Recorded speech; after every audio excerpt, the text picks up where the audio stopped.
कथाएं कहती है कि अगर मोक्ष प्राप्ति हो गई, बैकुंठ मिल गया, तो आपको ये जन्म मृत्यु के झंझट से छुटकारा मिल जाता है।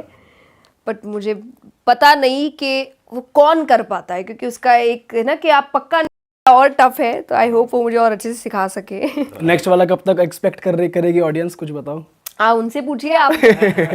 कब तक आप रिलीज करेंगे वैसे? नहीं, अभी तो कुछ पता नहीं है। हाँ, देखिए कब कर सकते हैं। बट मैम, जैसे हमारे यहाँ पे जो भी गेस्ट आते हैं उनसे उनके फ्यूचर प्लान्स पूछते हैं, तो आपके कुछ ऐसे गोल्स या प्लान्स रहते हैं या आप गो विद द फ्लो वाले? कुछ प्लान्स, कुछ मुझे ऐसा लगता है हम प्लान्स बनाते हैं, वो उनके अपने प्लान्स है। हाँ, चलना तो उसी पर है। मेरा जो काम शुरू किया बस उसको रिलेटेड प्लान्स वो होता है ना रहते कि हैं। चलो इस साल यार ये चीजें करनी है, या इतनी बड़ी एक कथा करनी है जहाँ पे इतना लोग आए, या इस बार मैं ऐसी सेवा करना चाहती हूँ, कुछ ऐसा कुछ सोचा है आपने? बहुत ज़्यादा नहीं। मैं साल में एक चीज़ लेकर चलती हूँ, और जो वो मेरी पर्सनल होती है। कथा रिलेटेड मैं कुछ नहीं सोचती। एक काम जो मुझे ऐसा लगता है कि मुझे शुरू करना है, बस उसको ख़त्म करने तक की प्लानिंग है मेरी। अगर मुझसे 5 साल आप कहाँ देखते हो मुझे नहीं पता, मैं 5 साल बाद कहाँ रहूँगी। मैं तो इसी साल नहीं का मैम, पूछ 5 रहा हूँ। साल ही जॉब इंटरव्यू नहीं है कि 5 साल बाद कहाँ देखते हो। वही तो। और वो एक साल में भी, जैसे इस साल का मैंने रेजोल्यूशन लिया है ना, आई होप वो पूरा हो जाए, कि मुझे 4 धाम और 12 ज्योतिर्लिंग कंप्लीट करने इसी साल में? इसी साल। अरे वाह। तो ये मैं ऐसे मेरी प्लानिंग्स रहती है। और प्लस कोई भी जो काम, वो भी सोचा समझा नहीं कि मैंने इस साल मान लीजिए 2-3 काम शुरू किए हैं, तो वो काम कंप्लीट हो जाए। अब मुझे नहीं पता उसमें कितना टाइम लगेगा, हो सकता है 6 महीने में हो जाए, हो सकता है 5-6 साल लग जाए उसको करने में। पर यही इतनी ही प्लानिंग करती हूँ मैं। उससे ज़्यादा मुझे लगता है कि उसने कब क्या लिखा है मुझे पता नहीं। फॉर एग्जाम्पल आपका पॉडकास्ट, और आपका I mean podcast in total, ये कोविड के समय हुआ। मुझे कभी नहीं लगा था कि मैं कमरे में बैठ के बात कर सकती हूँ, कि मुझे ऑडियंस चाहिए। मुझे जब लोग नहीं होते ना, मुझे अटपटा लगता है कि देखो कितने लोग हैं यहाँ। इसीलिए जब हम कोविड में कई बार सब ऑनलाइन काम हो रहा था, और मुझे कईयों ने कहा आप कथा ऑनलाइन करिए। मैंने बोला मैं कर ही नहीं सकती, क्योंकि जो सुनेंगे ना टीवी पे उनको लगेगा ये क्या कर रहे हैं, उनको मज़ा ही नहीं आएगा, क्योंकि मुझे आदत ही नहीं है। मुझे वो रिएक्शन चाहिए कि मेरे सामने लोग बैठे हैं, मैं उनको देख रही हूँ वो कैसे रिएक्ट कर रहे हैं, मेरी बात उन तक पहुँच रही है, तभी जाके मैं उसको इतने अच्छे से बोल पाती हूँ। तो मैं तो लास्ट में फिर एक ही चीज़ बची थी जो आप कैमरा में, तो पॉडकास्ट मैंने शुरू किया कि चलो करते हैं, ये एक नई चीज़ है। तो मुझे पता नहीं था, वो मेरे प्लानिंग में नहीं थी, इसलिए मैं प्लान नहीं करती, देखते क्या सामने आता है। अगर आपको लगा आप कर सकते हो तो कर लीजिए। वैसे आप मानते हो पूरा पूरा डेस्टिनी में कि कुछ ना कुछ लिखा होता है? सबका लिखा होता है। बस ये है कि लिखी बहुत चीज़ें होती है, आप रास्ता कौन सा चुन रहे हो। ये फॉर एग्जाम्पल कि ये रास्ता दिल्ली तक जाएगा, वो रास्ता बॉम्बे जाएगा, ये रास्ता इंदौर जाएगा। डेस्टिनेशंस पक्के हैं, रास्ता क्या चुनोगे बता दो। बट बंदा पहुंचेगा जरूर अपनी डेस्टिनी तक। हाँ, नहीं मतलब वही डेस्टिनी तक। अब आप, मैं कथा कर रही हूँ तो मेरी कथा की जो डेस्टिनी भगवान ने बनाई होगी मैं वहाँ पहुँच जाऊँगी, क्योंकि मैंने वो रास्ता चुना है। लेकिन अब अगर मान लो मैंने सिंगिंग की डेस्टिनी चुन ली, तो उसकी जो डेस्टिनी लिखी होगी वो वहाँ पहुँचा देंगे। तो भगवान ने मंजिलें तय करके रखी है कि जो भी रास्ता चुनोगे उसकी मंजिल ये है, तो वो आप डेस्टिनी बोल सकते हो। तो इस केस में हम ये नहीं, मतलब ये कह सकते कि आप 50-50 है। 50 फ्रीडम आपका है, 50 भगवान का डेस्टिनी बनाया गया है। मतलब हाँ, चॉइसेस हैं, उसके हिसाब से भगवान ने प्लान बना रखे हैं। एंड गोल जहाँ पहुंचना है वो वही है। पहुँच जाओ। अच्छा मैम, वैसे जैसे कहते हैं ह्यूमन लाइफ का एंड गोल है कि भगवान, मतलब एनलाइटनमेंट, जिसे सिंपल भाषा में कहते हैं कि अपना ज्ञान हो जाना, ऐसा। तो आपको लग रहा है कि आप ये इस जन्म में अटेन कर लोगे, या कर लिया है, या मैं इसके बाद नहीं आऊंगी टाइप्स? ना मुझे आना है। आना है। मैम वैसे लोग कहते हैं कि अगर तुम स्पिरिचुअल इनफ हो गए हो तो फिर तुम उसके बाद एज अ ह्यूमन पैदा नहीं होगे, मतलब ऐसा हमने अपने पॉडकास्ट में सुना है। सही मोक्ष बताऊं तो। जो कहते हैं, कथाएं कहती है कि अगर मोक्ष प्राप्ति हो गई, बैकुंठ मिल गया, तो आपको ये जन्म मृत्यु के झंझट से छुटकारा मिल जाता है। बट मुझे पता नहीं कि वो कौन कर पाता है, क्योंकि उसका एक है ना कि आप पक्का नहीं बोल सकते कि मैंने इतने इतने पुण्य कर लिए तो मुझे तो बैकुंठ मिल गया। नहीं पता। तो आप अच्छे कर्म करते रहिए। अगर उतने कर्म हो चुके अच्छे, तो जब ऊपर जाओगे तो पता चल ही जाएगा कि बैकुंठ जा रहे हो, स्वर्ग जा रहे हो, नरक जा रहे हो, वो तो दिख ही जाएगा आपको। तो पर मैं वो सोच के नहीं करती कि मुझे है कि मुझे इस ज़िंदगी को बहुत अच्छे से जीना है, ताकि या तो अगली ज़िंदगी नहीं मिले तो बहुत अच्छा, और मिले तो अच्छी मिले।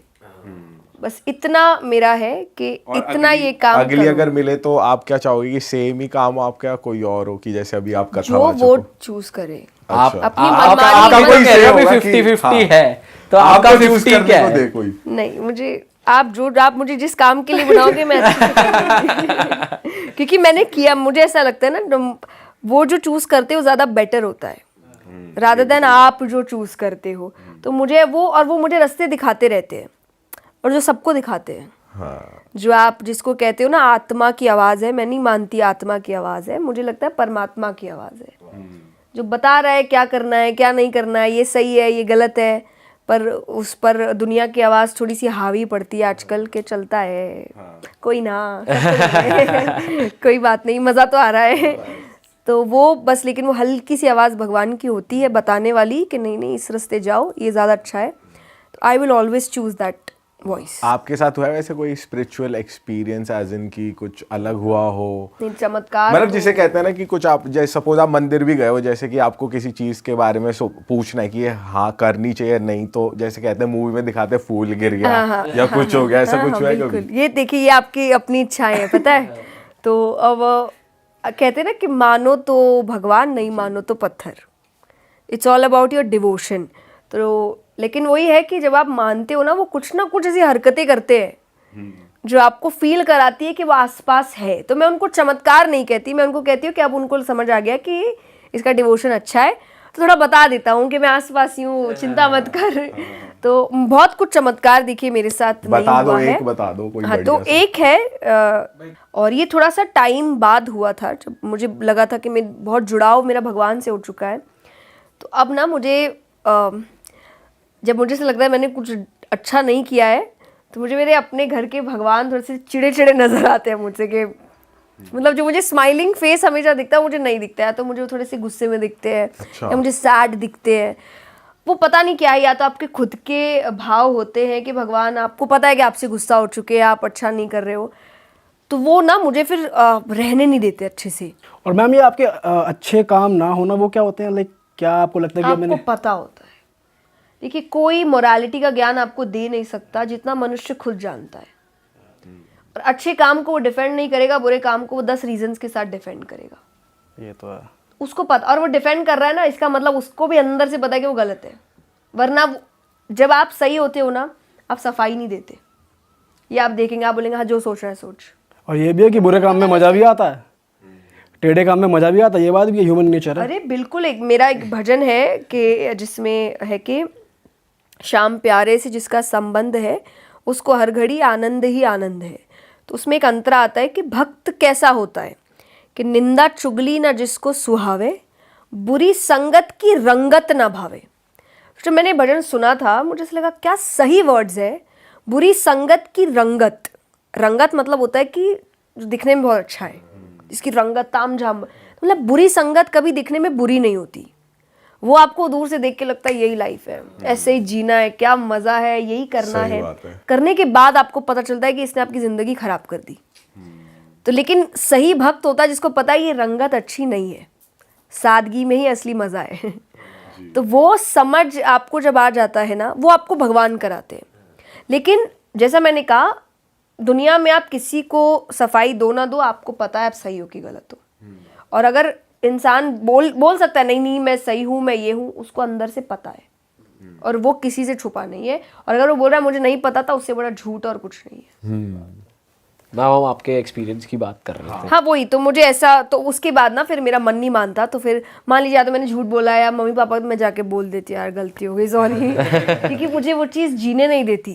क्योंकि वो आसपास जब मुझे ऐसे दिखते हैं ना, तो मुझे बड़ा, तो ये एक है मेरे साथ, और जो मेरे साथ रेगुलरली होता है। तो मुझे पता है, और मुझे भी पता है जब मैंने गलत किया है, तो मुझे पता है मैंने गलत किया है और मुझे उसकी सज़ा मिलेगी। और जब मिलती भी है तो मैं भगवान को नहीं कोसती, मुझे पता है मेरे ही कर्म है।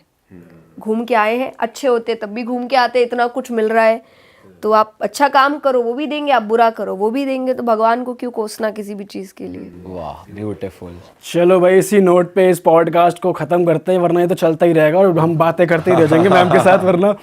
तो मैं ऑडियंस से कह दूं कि मैम के जितने भी भजन की बात यहाँ पे हुई थी, जो जस्सी गिल भाई के साथ गाना था, वो भी डिस्क्रिप्शन में है। मैम के और भी भजन भी डिस्क्रिप्शन में है। इनफैक्ट अगर आप मैम की लाइफ से जुड़ना चाहते हैं तो इंस्टाग्राम पे फॉलो कर लें, और मैम का यूट्यूब चैनल का गोल बटन भी यहाँ पे आ रहा है, उसको भी सब्सक्राइब कर दें। और मैम जाने से पहले आप कुछ कहना चाहते हैं? और बस थैंक यू, बड़ा मज़ा आया, पता नहीं चला हम इतनी देर कब बात करते करते निकल गया। So thank you so much बुलाने के लिए, इतने अच्छे क्वेश्चंस पूछने के लिए, एंड आई होप आप लोग ये काम आगे करते रहे, लोगों को स्पिरिचुअलिटी से जोड़ते रहे। जैसे आपने कहा बड़े टाइम बाद एक स्पिरिचुअल पॉडकास्ट है, तो इतना टाइम ना ले।